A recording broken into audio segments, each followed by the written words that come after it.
Hello, I'm Fallen and this is Automation. Today is the day of our 60s build. For those of you who don't know, this video is part of a longer series that I built, a car for each decade that is, well, basically Eastern Bloc inspired. To not delay things any further, I will tell you already what I am going to build today. We are aiming for a V8 Coupe. Probably you seen that coming since you've seen the thumbnail and, well, the title of the video. So yeah, we'll be going with 69 build again, and we will be going with this nice body. It is European Coupe body. When it comes to the chassis materials, we are going kinda classic steel leather, galvanized steel for chassis material. It doesn't change much anyway. Front longitudinal engine placement. And for the suspension I am going to experiment a bit. We are going with double wishbone on the front and solid X coil on the rear. I might come back to change it later on if we won't be able to lower this car to the height I want it to be. You might have noticed that my naming scheme is all over the place, but, well, I've got a reason for that. Basically, in Polish car industry it was all over the place also, so yeah, I want to keep that spirit in these builds as apparent as possible. Overall, we are going kinda classic here. Okay, I don't know what happened to my camera, why it is locked like that. Anyway, what I wanted to say, we are going with kinda classic peaks here, so cast iron, and the capacity of the engine will be, well, 3.3 liters, so 1 liter more than my previous engine, the inline-4 one. The inline-4 will be back in the future. Right now let's focus on the V8 we are working on. I guess I shouldn't go with cast iron crank as I am going for a little bit more power this time. As you can probably deduct from the preset on the top end, I am going for a little bit lower RPM, but aiming to make more horsepower and more torque on the lower end of the RPM. Still going with carburetor fuel system, because we are going for leaded fuel. This time it will be a regular 92 and single carb, at least for now. Yeah, I like the looks of this one much better, so yeah, let's keep it on. The headers are going to be cast mid. We will see if we need them that big, probably not.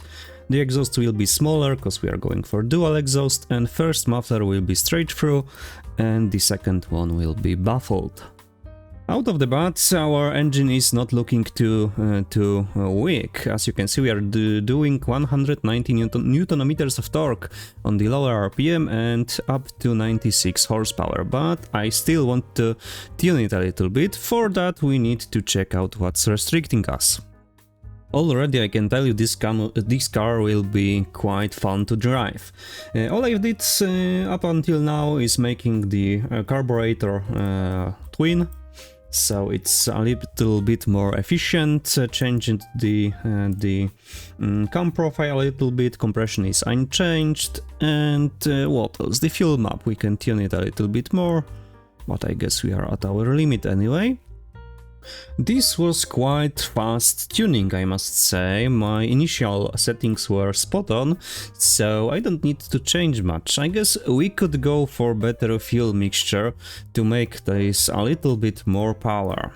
Should we or should we not?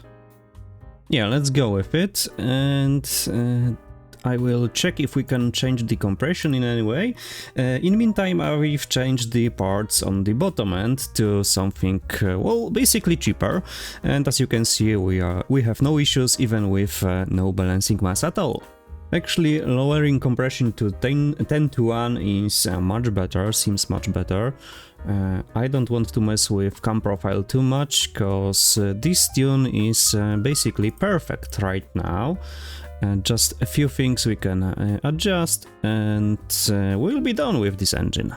Okay, so we are finishing the engine with 142 horsepower under the hood and 233 Newton meters of torque.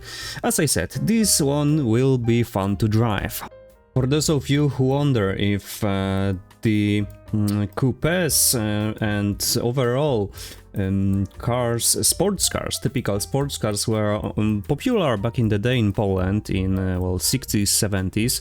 Well, they were not, but there were quite a few concept cars that looked well amazing for times. There was a Fiat 1100 or 1100, however you want to spell it. It was basically a coupe that looked like well, Lotus basically.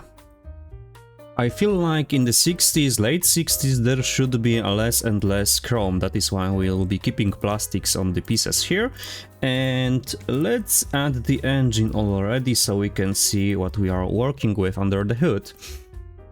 But now we are off to the hard part of the build. I feel like we should slowly move to headlights like this one. Maybe not these particular ones, but more squarish ones. Or we could do the pop-ups and basically make this car look like a Miata. I really do want to do my own housing for the headlights here. But well, I am kinda struggling with it. The general idea is here, though.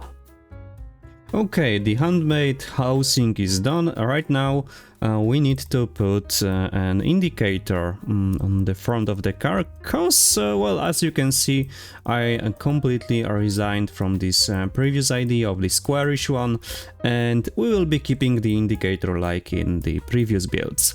Kinda went ahead and placed the license plate already, but that's partially because I want to fit these characteristic grills on this car somehow, and the badging that I've well invented in last episode. Well, that doesn't form very well on the front of the car, but I've got an idea, because if we stretch this, it angles itself and it should fit the curvature of the car much better. Let's see. Well, kinda. I guess it's a little bit better. I guess I need to adjust this hole here too. Checking in with, well, the front end done basically. As you can see, I've changed the idea a little bit, changed this piece, body molding piece here to vent, added some small pieces here and there. These are some, well, decorative pieces basically molded together and they fit very nicely. I am happy with the overall look of front of this car, at least for now. I don't know what else could we add here to make it more characteristic. Okay, that hood design is definitely something I can be proud of. The sides of the car have been done off camera too. As you can see, classic pieces are there. This time I didn't forget to put the mirrors, and we've got some side skirts. Now the only thing left is the rear end. It should be fairly easy with this one.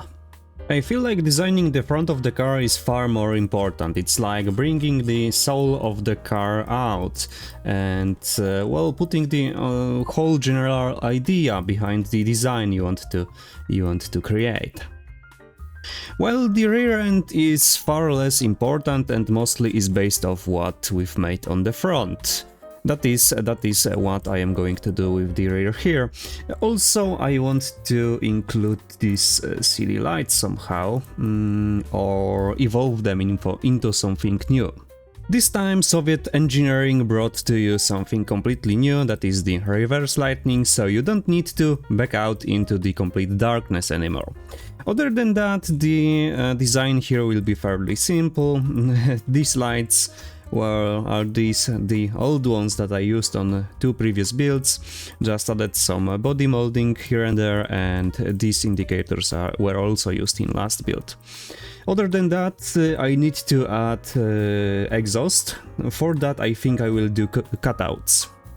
Or not, change of plans. I think I will keep it like that, but there's quite a bit of empty space and I don't know what to do with it. Well, I just added some body molding here, so it is not completely empty. I will think more about it and maybe come back for it later. Right now we should move on. And this time we'll be going with automatic, well, not automatic gearbox, but manual. And I don't think our top speed will be that high, so right away we can lower our top gear and keep the first gear around 50 or 45. And the spread between gears also won't be too long. I will come back to that later on. And the differential open, of course, radial, tires, medium compound, no hard long life, and there will be significantly wider. Offset is set, but it is purely cosmetical. For the front we'll be going with drums. For now I think I will need to change it to disc anyway, and drums will be definitely in the rear. And now here we won't be changing anything still. The soft top will stay like it is. Interior will be standard, AM radio can be. It's still a Soviet car, remember. There will be something new in terms of steering, hydraulic ball, and standard safety. Okay, so the car wants to sit in a proper position, it looks decently, but I think I will need to modify it a bit. What I want to change here is in aesthetic settings. I want to move the trim a little bit lower, because like you can see we've got the well, the frame hanging under the chassis, and we would easily see it in BeamNG Drive. I don't want that to happen. -4 should be fine, or should we go even lower? But then we would need to raise the car on the springs, because it's going quite a bit low. Okay, -5 should be fine. Actually, I should change the ride height in aesthetic settings too, cause changing the ride height in suspension will change our, well, driving basically, how the car handles. Back to the gearing we go. It says we can go quite fast with this one, so let's aim for 200 km per hour and stay with the first gear on 50 km. So the last gear will be quite long, but the first one should be shorter. Yeah, the game wants the rear tires to be very wide, and I guess we should listen to it, so we don't go into oversteer instantly. We press the throttle. So yeah, what else we should change here? The rear brakes are too big, that's for sure. The front ones are enough, so yeah, let's stay with the drums on the front. Looking back into interior, oh, talking about interior, I should design one for this one. I moved to tuning straight away and I forgot I wanted to do one. So yeah, be back in a minute.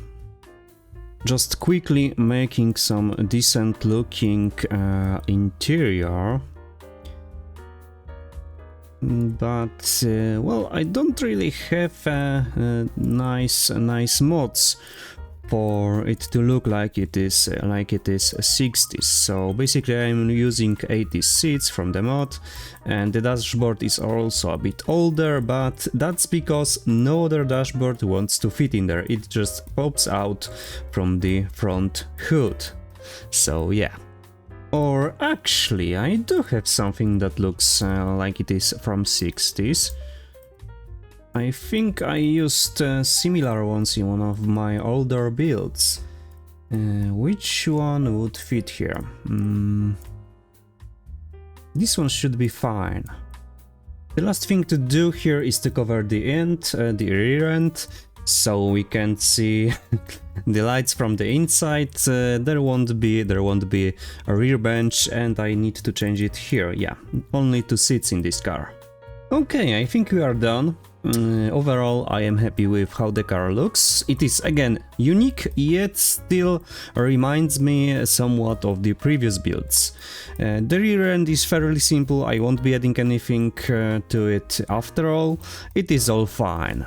Yeah, so it is time to export this car into BeamNG and try it out there shortly.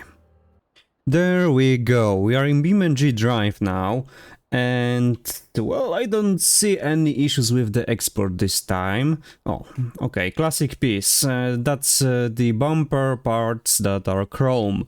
They again exported without proper texture, but that's minor issue. By the way, look at the bottom right corner. For some reason, the game thinks we are constantly moving. I had to raise the game volume for you to hear the actual car, cause for some reason it is very quiet. Anyway, take a listen. Yeah. Purrs very nicely. Now, like always, we should give it a go. It has some power. The view from the inside works just fine. But I am not going to drive this way. And again, for some reason I am destroying the gearbox right away. Yeah. As I set it in automation, it is not oversteery, luckily. Although it still wants to drift very badly. It just is very easy to control, as you can see. So the car is not bad overall. Yeah, very easy slipping into this drift and out of it. That can be quite fun to drive, but my eardrums are exploding because of the noise of the tires. The gearing here feels quite messed up, because if you shift too early, it dies basically. You have to shift around 70-80 kilometers per hour for it to have power to pull through the third gear. But then from third to fourth it's just fine, as you can see. It drives well, and we might even reach this, well, estimated top speed of 190 kilometers per hour. Yeah, fairly easy. But still, I don't want to do any tests yet in BeamNG Drive, so we'll be finishing it off here, maybe on this pole. Okay, that's fine. Yeah, that was the third part of my building series. I hope you like it. If so, leave a like, comment, say what you think about my builds. I like to have some feedback. Anyway, we will be ending it off here, so thanks for watching and see you in the next one.